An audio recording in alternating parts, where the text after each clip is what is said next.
Hello, everyone out there in YouTube land. Welcome back to Diego Knows. I, of course, am Diego, and today we're going to continue to talk about The Notebook. That's right, The Notebook, that piece of shit fucking Chick-Flick from 2004. You know the one I'm talking about, the one with Ryan Gosling and fucking Rachel McAdams, and all those other fucking bitches that were in that fucking movie. Joan Allen was in that movie. Sam Shepard was in that movie. There's a lot of fucking people were involved in this bullshit story, which apparently you women really loved a lot, especially you white women, white young girls, and fucking old white ladies love this fucking movie. And I'm fucking Mexican, I'm telling you that. All right, y'all fucking love this movie. I don't understand why. The story is completely fucking stupid. The script is fucking stupid. The guy that wrote the book, he doesn't know what a fucking man is. He's basically a woman in a man's body, and he writes all men that way as well. They're all women. They're not really men. There's no men in the fucking movie. There's no men in the book either. I'm pretty sure. I didn't read the book, but I did read fucking Dear John. I read that fucking book that he wrote. Same author, Nicholas Sparks. And it's the same fucking bullshit that's in here. Okay, so let's go here. This is going to be part 4 here of my review. I'm going to basically break apart the entire fucking movie, and I'm going to do it from a straight man's point of view because that's what I do, okay? I don't sugarcoat nothing here. I'm going to tell you exactly the fucking truth from a straight guy's point of view. That's the point of view you never fucking got. Okay, I'm not some goddamn fucking libtard, fucking college fucking literature professor who's gonna tell you what you fucking want to hear. Okay, I'm not one of your fucking girlfriends. I'm not one of your fucking gay friends. All right, I'm a guy. I'm a straight fucking man. All right, I'm gonna tell you exactly how this fucking shit would play out in real fucking life. Okay, I'm getting you out of the fucking lollipop land and bringing it back into the fucking real world. Okay, where the shit fucking matters. Okay, that's what I do here. So if you're easily offended, if you're easily a trigger, get the fuck out of here right now. I'm gonna tell you the truth, and that's what we need today is the truth. All right, I'm gonna give it to you straight up, baby, with no lube. No lube here, all right? Okay, so this is part 4. Now, where I left off last time, they got into an argument. Okay, now we're introduced to a montage. Yeah, they fucking fell in love, whatever. Yeah, fucking fell in love, all right? We're introduced to a montage of them. It's summer love. We don't know how old Noah is, Ryan Gosling's character. We don't know how. We know he's a poor guy from the wrong side of the tracks. And Allie, that's Rachel McAdams. She's a rich girl from a rich family, very southern antebellum. They have a summer home in Seabrook, South Carolina, and they go back to their real home, which is fucking somewhere. I don't know what the fuck it is. Some fucking racist fucking state, I'm pretty sure. Anyway, they're there. Obviously, they come from different classes. He's poor. She's rich. Her parents don't approve of him.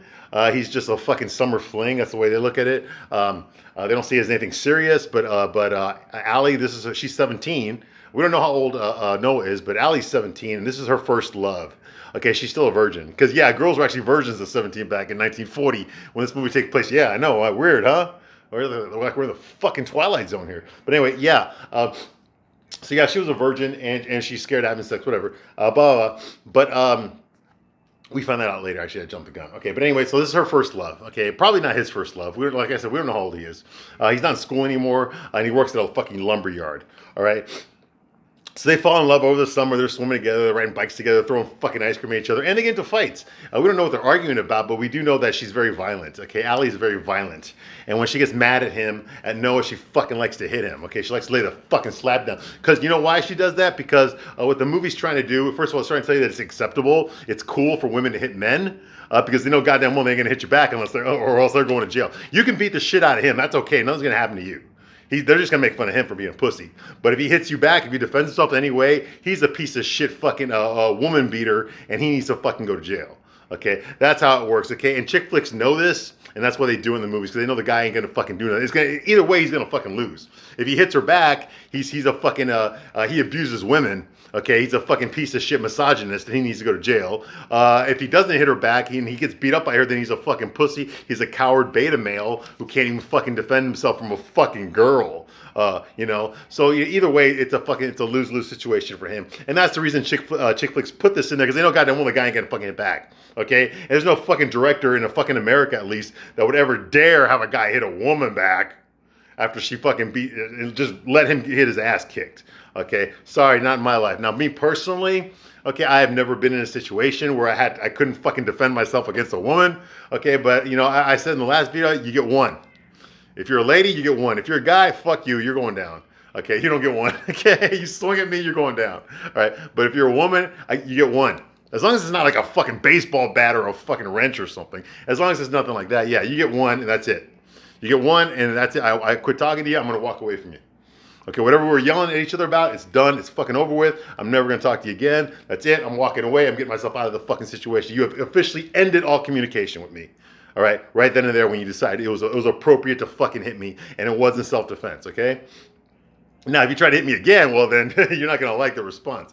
But luckily, I've never been in a situation where that actually had to happen. Okay, thank God for me, right? Because lots of guys where it did, and I was in the Marines. Okay, I know lots of guys that they feel that if a woman wants to act like a man, then I'm going to treat her like a man, But I'm not one of those people. All right. I'll walk away. I will. Okay. I don't believe in hitting women, but I do believe in self-defense. I do believe in that. All right. And just because you're a woman doesn't give you the right to fucking hit me. Okay. Just me being a man does not give me the right to hit you. You being a woman does not give you the right to hit me. Okay. Anyway, moving right along. So that's where we left off. Okay. But of course, he gets turned on by it. He gets turned on when she hits him and she gets turned on. Okay. Yeah. Very, very mature relationship here. Well, it's not mature. Okay. Anyway, so later on in the scene, the segue is he drops her off at night to her house, her rich plantation, southern antebellum home, okay, her summer home, that she stays there with her parents. And all their servants are black, by the way. Yeah, go figure. Yes, Mrs. I think, what's her name? Fucking Hutchinson or Hutchins or Hamilton. Hamilton, yeah. Yes, Mrs. Hamilton. I sure will, Mrs. Hamilton. Yes, Mr. Hamilton, sir. Yeah, like that. They talk that way, okay? Yeah. 1940, right? Jim Crow all the way. Anyway, so he drops her off at home, okay, and then they're making out, okay. She doesn't realize it, but her dad is actually, who looks just like fucking imagine Joseph Stalin with a fucking with a South Carolina accent, okay. That's fucking her dad, right? And he's on his rocking chair in the porch, the big fucking palatial home, and he's watching his daughter, his 17-year-old daughter, making out with this fucking redneck. Fucking poor boy, all right, in this fucking beat up old truck, all right. So he sees that, so she's all excited, making love, they're kissing shit, and she leaves, and she goes back into the house, and then her dad's scared, like, oh god, because he was waiting up for her. Yeah, of course he was. That was my girl. I'd be waiting up too. What the fuck, man? There weren't cell phones back then. None of that shit existed, okay? So he's waiting for his daughter to come back, who's been out with this fucking strange guy that he doesn't know. Anyway, so she's spooked by her dad there, and he tells her, you've been spending a lot of time with that young man over there. I want you to bring him over by the house on Sunday. I want to meet him. She's like, okay, Daddy, okay. And she's like excited now because, oh my God, you get to meet my boyfriend, whatever. So it's exciting for her. Okay. Now, the next thing we have here is outdoor. The next thing here is the actual luncheon. Okay, I guess this is a brunch or something they're having. It's on a Sunday. It's a sunny day. They're eating. There's this huge fucking table under a tent. Yeah, they're super fucking rich. Everyone's dressed in white except for fucking Noah. Okay, he's dressed in his fucking blue collar clothes. Okay, hat and all, right? And of course, these people are rich, and the dad there, his name is Frank. What the fuck is his last name? Frank Hamilton. Yeah, he's the dad, the Joseph Stalin lookalike there, and he's sitting on one end of the table, and then Anne Hamilton. That's fuck. Allie's mom is sitting on the other end of the table, closer to where Allie and Noah are sitting. Okay, so of course, the dad Frank is making some fucking sexist fucking joke about women and shit, and everyone laughs at that. Okay, and then the topic turns. One of the guests there, who's obviously a wealthy guy. Okay, he looks over at Noah and he asks, he fucking says, "Sir, if you do not mind, how much do you make?" Okay, well that's a loaded fucking question. Okay, obviously they're trying to ridicule him. Okay, they're trying to establish the fact that they are better than him. Okay, they have a lot fucking more money. They're more cultured, more sophisticated, more educated. Okay, obviously this guy is, I'm just going to say it because that's what they say it in the movie. Trash. He's white trash. That's the way they look at him, which I don't believe. I think that word's horrible, but that's what they refer to him as. He's white trash. Okay, so he's definitely not, should not be allowed a seat at this table. But he's there because the girl brought him there, okay? She's slumming it. That's kind of how all of them are looking at it. Unfortunately for Noah, this all goes over his head. He's never had lunch or brunch with a group of people this distinguished, okay?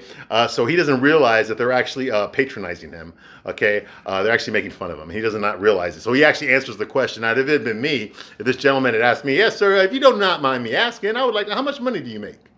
I would say like, well, actually, sir, that is none of your business. Okay, that's what I would say. But Noah, it goes over his head. He tells you, oh, I work at the lumberyard. I make 40 cents an hour. And of course, no one says anything because it's just like, oh my God. The fact that he even answered the question was the test. He even answered the question, and of course he answered it because he didn't know any better. He didn't realize that he was being set up to be made a joke at this fucking dinner party, this brunch party. So everyone's silent, and then he says, but I don't need much, and I saved most of it. So he realizes that he feels inadequate. He realizes that he's inadequate in this company. They're looking down on him. Okay. And the fact that it went over his head means that this guy has no social grace. Okay, he doesn't understand how to relate to rich people. He has nothing in common with them, therefore he is inferior to them. I'm not saying that that's what the characters are saying. In the scene here, they're saying it without saying it, okay? So they're all patronizing him, okay? 40 cents an hour because I don't need a lot, but whatever. So that's going on here. Now, this leaves a bad impression on everyone as far in regards to their opinion of Noah, because Noah doesn't realize that he's being gaslighted. Okay. Now, Allie's mom is there, of course, played by Joan Allen. Okay, and I remember her from fucking. She was in Mindhunter. Okay, I think it was called Mindhunter. Yeah, it was basically one of those movies. It was basically a Silence of the Lambs movie, but it was before they got Anthony Hopkins. They actually had another guy named Brian Cox who played Hannibal Lecter in that movie. And Richard Peterson was in that. He played the FBI agent that caught him.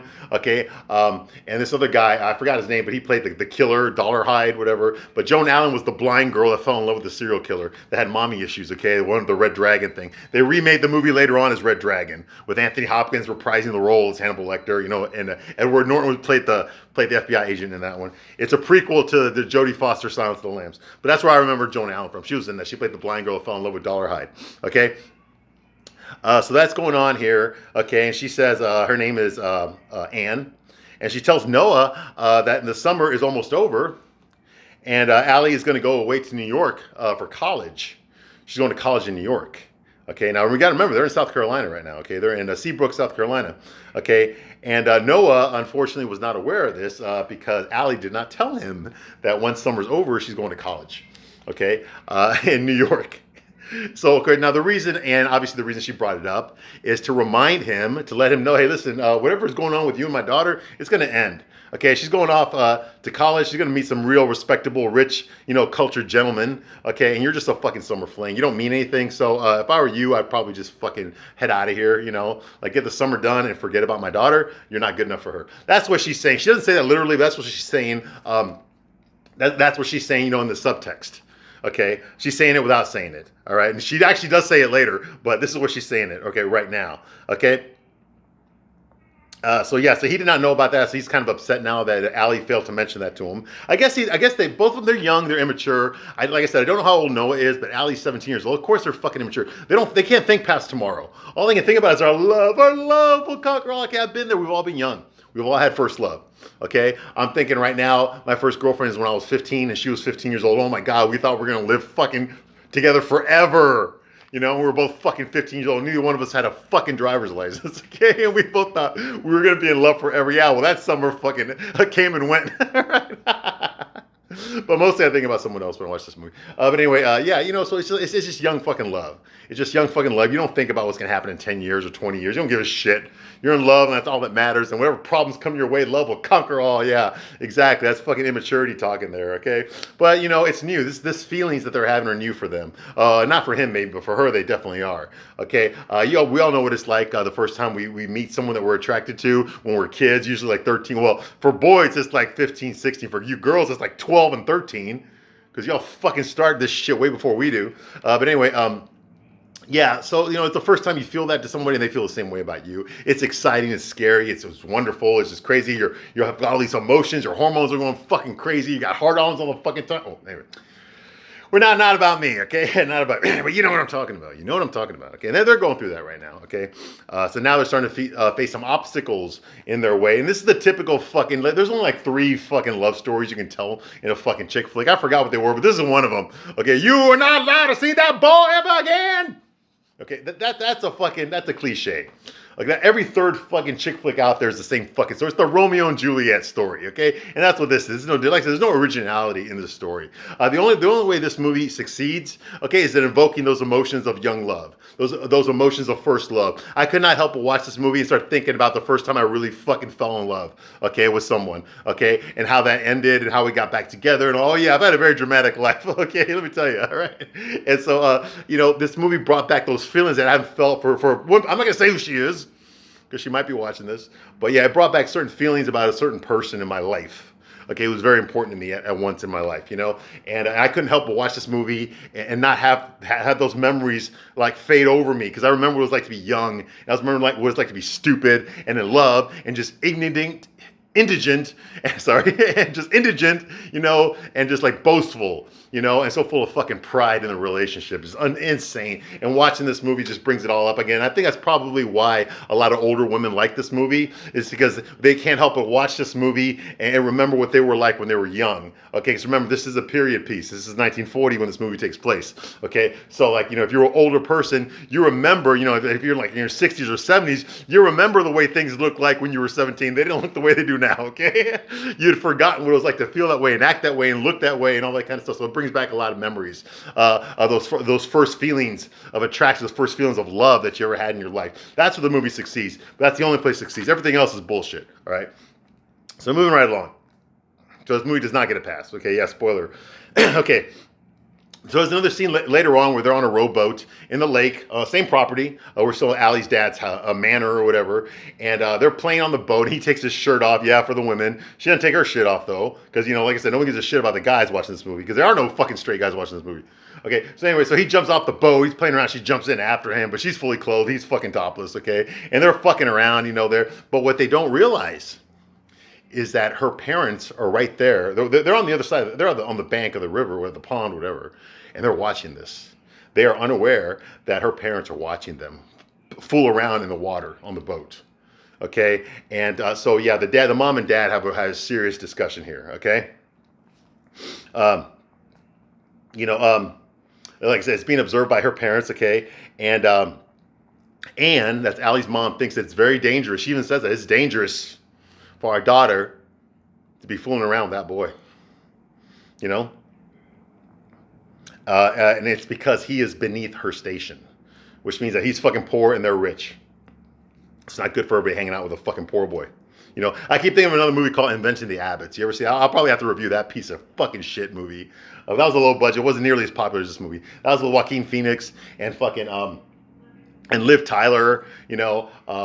And Billy Crudup was in it too. And in that one, oh my God, it's about this guy who just fucks all the sisters. But yeah. That reminds me of this too, because the guy that fucks all the sisters are all rich and he's fucking poor. And there's a scene where the dad tells him, he says, "You better get your poor boy dick out of my daughter and never come back here again." I was thinking of that when I fucking saw this. Anyway, okay, so that's going on. She tells her husband, Frank, says, "Hey, this is dangerous for her to see him, because he's beneath their station." Okay, Frank thinks that it's just a harmless summer fling, nothing to worry about. It's going to end when summer's over. She's going to forget about him. She'll meet a new boy when she goes to school. This is nothing to worry about. No big deal, okay? But Anne is not confident in that as her husband is. Okay, so eventually Allie goes back to Noah's house, okay, at night. Okay, she goes there, okay, and he sneaks out of the house and goes up onto the porch, and she's up against the wall, and he just gets right on. I guess he's been missing her, if you know what I mean. And he gets right in fucking on her face, while she's her back to the wall. He just grabs her titties with both of his hands. She's got no titties, okay? I'm sorry, Rachel McAdams has no tits. Okay, she doesn't. Even today, she still don't. She's a pretty girl. She got no tits. So what are you grabbing? I grab her ass. At least she got that. Well, she does now, anyway. I saw Doctor Strange in the Multiverse of Madness. I think what she looks like now. Those big fucking moles. Got one right here and one right there. I can't keep my eyes off of those moles of hers. Anyway, Cindy Crawford only had one. Okay, anyway, so that's going on. He grabs her tits, okay, but then he hears his dad. He's like, "Hey, is Allie here? Is that you, Allie? You here?" So he's like, "Oh shit." Okay, he's like, "Hey, you know what? Honey, you want to go somewhere?" He always says that. "You want to go somewhere? I want to show you something." I knows I was doing that shit. I got something to show you. You want to go somewhere? You want to see something? He's always fucking doing that shit. Okay, so of course he does it again. So he takes her somewhere, okay? And he takes her to this old abandoned house. It's like an antebellum house, but it's fucking dilapidated, what's the word, whatever, okay? It's in bad repair, okay? Nobody lives there. It's abandoned pretty much. Someone owns it, but it's got no electricity. It needs everything. It needs plumbing. It needs fucking walls. It needs furniture. It needs to be built up, okay? But anyway, it's this old house, okay? It's called Windsor Plantation, okay? It was built in 1772. That's what Noah tells her when he brings her there. And now, so for some fucking weird reason, he's got candles all over the fucking place. Well, I mean, that place is a fucking fire trap I've ever saw. There's no even water to put out a fucking fire if a fire breaks out. And the whole fucking shithole is made out of wood. Okay, it's creaky, it's dangerous, it's not safe at all. But he brings her there anyway to show it to her. Okay, even though it's not his. Okay, and he sets the candles there. And he tells her it's his dream, that to build it up. He has to repair that house. Redo the whole fucking house. Okay. Okay, now before she walks in there, she does stop, and when she gets out of the car, he goes up there to let her in, and she stops and looks over at the lake, and she sees the full moon. Okay, the full moon. It's nighttime. It's beautiful, and you can see her just like smiling at it, which was kind of a good scene. Nick Cassavetes did a really good job directing this movie. There's no fault in the direction. He uses a lot of subdivision in here, a lot of stuff that he brings up that will relate later. Later on in this movie, we will see that moon again, but she'll be an old lady when she looks at it again, and it'll probably remind her of the night when she was 17 and she went to that house for the first time. Okay, and she looked up at the moon and saw it there, or it could just be a metaphor for fucking his bare ass. Who gives a shit? Anyway, so yeah, see that, and she looks at it and smiles at the moon, then she goes back in. It's those little moments that put an exclamation point on a memory in your life, okay? The night she looked at the moon was the first time she ever saw Windsor Plantation. Okay, so he shows her around, tells her it's a shithole, but it's his dream to buy it one day and fix it up. Okay, he wants to set up, to buy it and fix it up, okay? He sets up candles everywhere, like I said, fire trap. Okay, and of course, what does Allie do? Because she's very unselfish. The first thing she does, I know it's jokingly she says it, but still, she goes into this big fucking monologue about how, oh, what about me? Don't I get to say so? This is what I want. I want this, and this. I want you to build a porch that goes all the way around the house. That way we can watch the sun come up and drink iced tea at the same time. I want you to build a separate room with a staircase so I can go up to a room where I can paint. I want my own room where I can paint. He's just saying all this fucking shit. I know it's trying to be funny, but it's just another way of showing that she has dominance over Noah in this relation. He has no dominance over her. Okay, he's very passive to her. Whatever the fuck she wants, he'll be it for her. He even says that in the movie, I can be that. I'll cut off my fucking dick and give it to you, and you can feed it to your dog. I don't care, because you're the one. Do it. I can do that. I can be that. The dickless wonder. Yeah, I can be that. Yeah, exactly. See what I mean? Okay, that's his attitude throughout the whole fucking movie. That's why this movie fucking sucks. It's not a believable character. This guy has no backbone. Okay, he has no courage. He has no self-confidence. All of it depends on her. If she's not in love with him, he's fucking dead inside. He can't do a goddamn fucking thing. And it's been that way ever since he first fucking met her. It's just like, oh God, it bothers me. It bothers me to see a guy emasculate himself. It's bad enough that she's got to fucking do it. She's got to kick his ass in front of everybody. That's bad enough. But he does it to himself too. No, this is not realistic, guys. Don't learn nothing from this fucking movie. You're gonna learn a goddamn fucking thing. What you're gonna learn? You're gonna learn how to get fucked over, how to not attract women, and if you do happen to get one, she's gonna fucking cheat on you. That's what's gonna happen if you watch this movie and take it to heart and think you're gonna learn something from it. It's fucking bullshit. This shit might get you laid if you're fucking 75 years old, but not if you're fucking in your early 20s like they are in real life. Yeah, fuck that noise. Anyway, moving right along. Okay, so that's going on here. He tells he wants to fix it up. Okay, now, like I just said a minute ago here, like I got to hold on here. All right, he is treating her like she's the one. Okay, he's completely treating her like she's this magical angel from heaven. Okay, like she's the one, even though he's old enough to know better. Okay, he's treating her like this is a fucking incredible love story, and she's the most perfect thing in the whole fucking world. And I can't believe she's in my life. And I can actually look at her. She's real. Oh my God, please. So whatever you do, just love me. Just love me. I'll do it. I can be that for you. I can be that.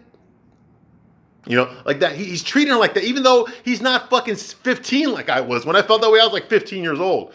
This fucker's like 25, 24. He should fucking know. I know she's 17, even though she looks like she's 26. So that's what she really was in real life. But, at least she's still a fucking teenager. I don't think he's a fucking teenager. He should fucking know better. Okay? He's writing all these fucking checks that his ass cannot cash. You see what I mean? He's putting all this shit on her. Like, I want to build this house for you. I'll do it for you. I can be that. I can be that for you. I can be that. I will. You know, for a fucking 17-year-old based on her whims? Come on, man. Don't you have any fucking balls? Of course not. Nobody in this movie involved making this movie have balls. That's the problem. That's the fucking problem with Nicholas Spark movies. No balls. Anyway. So she says, like, I want a White House. Yeah, I know. Of course you do. No surprise there. A White House with black servants. All right. I want a White House with blue shutters overlooking the river where I can paint. I also want a big old porch wrapped around the house so we can drink iced tea and watch the sun come up. And you better do it for me. This fucking, first of all, he's the one that's going to buy the house. He's going to fucking fix the house. He's got to buy the fucking supplies. He's got to get all the fucking permits. He's got to do all the you don't have to do a goddamn fucking thing. But yeah, here you are demanding shit. And he's just like, oh, yeah, I can do that. Yeah, I can do it. I can do that. Yeah, you the one. Here, take my dick right now. Take it. Just take it. I don't need any more when I got you. Our love's all we need. Our love can accomplish anything. You see what I mean? This is bullshit. Anyway, so that's going on here. Yeah, so she wants her stupid ass fucking iced tea fucking porch. Okay, then she goes to the piano. There's a piano in there. Yeah, she starts playing the piano. She plays a prelude for piano opera 28, number 4. By Aaron Zigman. I don't know who the fuck that is. I don't give a shit. But if you want to know the little tune she's playing, that's what it was. No, I'm not going to say it again. All right. It's a fucking cliche. It's a fucking cliche. Anyway. So they slowly, they decide, okay, that they're going to have sex. So they slowly, it's, you've seen this before, okay? They've made fun of this in movies before. Okay, where the two couples, you know, you got the, I think of the, what was that one with J-Lo and fucking, and George Clooney, Out of Sight, remember that one? Okay, where they just stand on opposite sides of the room, and she takes off her shit, he takes off his shit, and then she takes off her bottom, and he takes off his bottom, and then just stand there and look at each other. You know, fucking Mel Gibson did this fucking bullshit in the, what the fuck was it? The one where, you know what I'm talking about, okay? What was that one where he was a Scottish guy? You know, where they were fighting the king, and Richard Harris is the king. Well, you know what I'm talking about. Braveheart, yeah. Same shit happened in Braveheart. Same shit happened in Out of Sight. Okay, they made fun of this in fucking one of the Naked Gun movies. I think the first one. They made fun of it. Movies are always doing this shit, where the two couples stand across. Usually it's the fucking canopy bed, and they stand across from each other and just start slowly take turns taking off their clothes, and they're standing fucking 20 feet apart. Come on, this is some fucking bull. People don't do that in real life, okay? We all know what happens in real life, okay? You're making out, you get away, you fucking, you know, someone's on the bed, they're almost taking their shit off, and then you fucking go in there and you get down to business, okay? Not this fucking romance fucking bullshit. It's just like, come on, don't try to sell me this crap. Anyway, yeah, so that's going on here. Like I said, they're facing each other slowly, taking off their clothes, you know, taking turns, taking off their clothes. You know, they don't say nothing. It's just like a...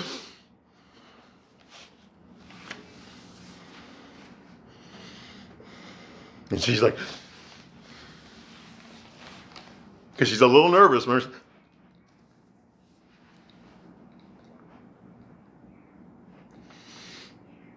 He's like,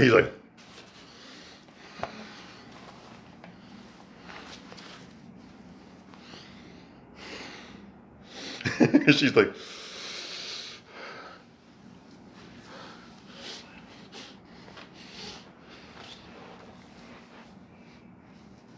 get the fuck out of here. Just fuck already. Come on, man. You'll lose your heart on.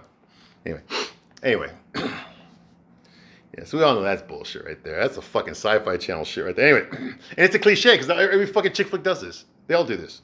All right. Okay, so like I said, she's fucking nervous and shit, taking off her clothes. Obviously, she's a virgin, okay? She's clearly nervous and she won't shut up. While they're on the floor, while they're on the fucking hardwood fucking floor full of fucking dirt, rats, and termites, she just starts talking. She won't fucking shut the fuck up. He's trying to fucking get aroused. He's trying to get her aroused, and she won't shut the fuck up. She just keeps talking and talking and talking. And so this shit ain't gonna fucking work. Okay. She keeps saying, "I'm gonna shut up now. I'm gonna shut up." And then she keeps talking. What about you? You're not talking about. I'm not gonna do all the talking here. Oh my god, I can't stop thinking. All these thoughts go through my head. I just can't stop. But you're over here calm. Like you don't care. Like it doesn't even matter to you. Like oh god, you just said right. I'm losing my mind over here. You're over here all calm. You don't even say anything. Bitch, shut up. That's why you talk about it first. Hey, that's fun. Okay, well maybe not that. Okay, do a romantic. It's a romantic movie, right? So you do it romantically. Hey, babe. No, that's bad. That's bad. Sweetheart, I want you right now. Come on. That's how you do it. None of this fucking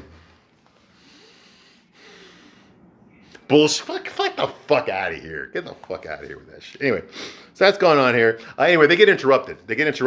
Finn shows up. Now, Finn is Noah's friend. They've been going on double dates with Allie's friend Sarah. Okay. Finn lives there. He's a local boy. He works at the lumberyard with Noah, and he fucking knocks on the door and he fucking says like, "Hey, you know," and they're like, "Hey, you get out of here, damn it! Can't you see we're busy right now?" And he's like, "I can't help it." He's like, her dad called the cops. They're all looking for her right now. Every cop in town is trying to find her right now. And they're like, "Oh shit!" So they put their fucking clothes on and they get in his fucking truck and they go back to her house. Okay, and that's where some more drama is going to continue. Okay, I'm going to stop my review right now, and I will be back shortly. To continue my review of The Notebook, the piece of shit movie. I thank you very much for watching as long as you have, and I will see you soon on the next one. Bye.